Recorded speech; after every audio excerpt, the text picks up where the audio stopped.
পদ্মা সেতু পেরিয়ে নতুন ট্রেন যুক্ত হওয়ার আগেই দেশের অন্যতম আধুনিক এই রেলপথে সামনে এসেছে বড় নিরাপত্তা সংকট। গুরুত্বপূর্ণ সিগন্যাল কেবল ও সরঞ্জাম চুরি হয়ে যাওয়ায় ব্যাহত হচ্ছে স্বয়ংক্রিয় ট্রেন নিয়ন্ত্রণ ব্যবস্থা, আর এতে বাড়ছে দুর্ঘটনার ঝুঁকি। পদ্মা সেতু হয়ে দক্ষিণ পশ্চিমাঞ্চলের সঙ্গে রেল যোগাযোগ এখন আরও বিস্তৃত হচ্ছে। দ্রুতগতির আন্তনগর ট্রেন ছুটছে আধুনিক এই রেলপথে। ট্রেনের নিরাপদ চলাচল নিশ্চিত করতে এখানে রয়েছে কম্পিউটার নিয়ন্ত্রিত ইন্টারকলিং সিস্টেম এবং স্বয়ংক্রিয় সিগন্যাল প্রযুক্তি, অর্থাৎ ট্রেন কোথায় আছে, কোন লাইনে চলছে এবং সামনে কি পরিস্থিতি, প্রযুক্তির মাধ্যমে মুহূর্তেই এসব তথ্য শনাক্ত করে নিয়ন্ত্রণ করার কথা। কিন্তু সেই আধুনিক ব্যবস্থাতেই এখন বড় ধরনের দুর্বলতা দেখা দিয়েছে। রেলওয়ে সূত্র বলছে, দফায় দফায় চুরি হয়েছে সিগন্যাল ব্যবস্থার গুরুত্বপূর্ণ কেবল, সরঞ্জাম ও বিভিন্ন উপকরণ। ফলে সবগুলো লাইনে পাওয়া যাচ্ছে না স্বয়ংক্রিয় সিগন্যাল ব্যবস্থার পূর্ণ সুবিধা। মুন্সিগঞ্জের মাওয়া, শ্রীনগর ও নিমতলা স্টেশনের আশেপাশে এমন চুরির ঘটনা ঘটেছে। গত 2 বছরে একাধিকবার গুরুত্বপূর্ণ সরঞ্জাম চুরি হওয়ার তথ্য পাওয়া গেছে। এর সরাসরি প্রভাব পড়ছে ট্রেন পরিচালনায়। 4টি লাইনের মধ্যে বর্তমানে সচল রয়েছে মাত্র 2টি লাইন। অর্থাৎ যে অবকাঠামো দিয়ে একসঙ্গে আরো বেশি ট্রেন নিরাপদে পরিচালনার সক্ষমতা থাকার কথা, সেখানে এখন সীমিত ব্যবস্থার উপর নির্ভর করতে হচ্ছে। সবচেয়ে বড় উদ্বেগ তৈরি হয়েছে সিগন্যাল ব্যবস্থার দুর্বলতায়। কোনো লাইনের সিগন্যাল কার্যকর না থাকলে একটি ট্রেনের অবস্থান ও অন্য ট্রেনের গতিপথ সম্পর্কে নির্ভুল তথ্য নিয়ন্ত্রণ ব্যাহত হতে পারে।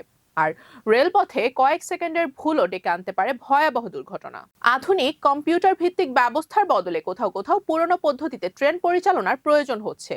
সংশ্লিষ্টদের ভাষ্য অনুযায়ী সিগন্যাল ব্যবস্থা অকার্যকর থাকায় প্রায় 2 কিলোমিটার পথ হেঁটে গিয়ে দিনে একাধিকবার ট্রেন পরিচালনার জন্য প্রয়োজনীয় সংকেত দিতে হচ্ছে। এতে যেমন সময় বাড়ছে, তেমনি বাড়ছে মানবিক ভুলের সম্ভাবনাও। নিরাপত্তা নিয়ে স্থানীয়দের উদ্বেগও কম নয়। সিগন্যাল দুর্বল থাকায় রেল লাইন পার হওয়ার সময় ঝুঁকি তৈরি হচ্ছে। বিশেষ করে হঠাৎ ট্রেন চলে এলে পথচারীদের জন্য পরিস্থিতি হয়ে উঠেছে ভয়ঙ্কর। স্থানীয়দের দাবি, স্টেশন ও গুরুত্বপূর্ণ পয়েন্টগুলোকে কার্যকর সিসিটিভির নজরদারির আওতায় এনে চুরি ঠেকাতে আরো কঠোর ব্যবস্থা নিতে হবে। একটি কেবল বা একটি সিগন্যাল সরঞ্জাম চুরি হওয়ার ঘটনা শেষ পর্যন্ত মানুষের জীবনের নিরাপত্তার সঙ্গে যুক্ত হয়ে যাচ্ছে। রেলওয়ে কর্তৃপক্ষ অবশ্য বলছে, নিরাপত্তা জোরদারের বিষয়টি গুরুত্ব দিয়ে দেখা হচ্ছে। চুরির ঘটনায় মামলা করা হচ্ছে এবং আগের তুলনায় চুরির হার অনেকটাই কমছে বলেও দাবি করেছে তারা। তবে পুরো রেলপথে সার্বক্ষণিক পাহারাদার না থাকায় নজরদারির সীমাবদ্ধতা এখনো রয়েছে। আর এই সীমাবদ্ধতার ভয়াবহ বাস্তবতাও দেখা যাচ্ছে প্রাণহানির পরিসংখ্যানে। সবশেষ গত জুলাইয়ে একজন নারী ট্রেনে কাটা পড়ে মারা গেছে।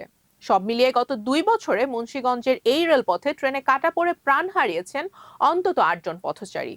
পদ্মা সেতুর রেলপথ দক্ষিণ পশ্চিমাঞ্চলের যোগাযোগ ব্যবস্থায় নতুন গতি এনেছে। সামনে আরো নতুন ট্রেন যুক্ত হওয়ার সম্ভাবনায় এই রেলপথের গুরুত্ব আরো বাড়বে। কিন্তু ট্রেনের গতি বাড়ানোর আগে যদি সিগন্যাল, কেবল ও নিরাপত্তা ব্যবস্থার দুর্বলতা দূর করা না যায়, তাহলে আধুনিক রেলপথের সবচেয়ে গুরুত্বপূর্ণ বিষয় নিরাপদ যাত্রাই থেকে যাবে প্রশ্নের মুখে।